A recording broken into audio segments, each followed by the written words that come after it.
Stryker has a few things that came out this year. They have the gloves, which I'm kind of excited about. They came out with, was it 3 years ago? They're coming out with the gloves again, but in some new patterns. Like this is a really cool Stryk transition pattern, which looks really cool. So these are a lightweight glove that is waterproof, which is super awesome, but it gives you that full dexterity. They are warm. They're not like your super warm gloves, but they're very warm gloves, and they're waterproof. So you can stick your hand in the water and you can pull it out and your hand's not gonna get wet as long as the water obviously doesn't go above the wrist cuff on it. What do they say about it? The silicone print palm provides necessary grip. So this is all grip that you're seeing here on this pattern, and a Tech Touch fingertip, which I don't think that they had on the original ones. But so you have your Tech Touch, so you can use your phone, your tablet, whatever you want with that. Your screen, your touch screen on your fish finder, if you have that. Touchscreen electronics, take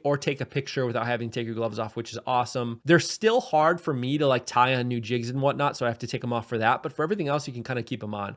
4-way stretch fabric, they're very stretchy, water resistant coating, excellent dexterity. They are waterproof, so there's a layer beneath this that's waterproof. And then it must be water resistant coating on it to help repel water from even sitting on the glove in the first place, which is great. Extended cuff for added protection. So they've got this in 2 different colors for this year. They've got the Stryk transition, and then they've got a black gray pattern as well. Then they've got some new hoodies, which if you're a hoodie person, look at those hoodies. They've got the women's hoodies, which are nice. They've got the Tundra mitts, which I feel like I've seen before. Maybe there's some upgrade to them. Crossover flip mitt. I know that this was released last year. Some new hats. I like this orange one. It looks pretty cool.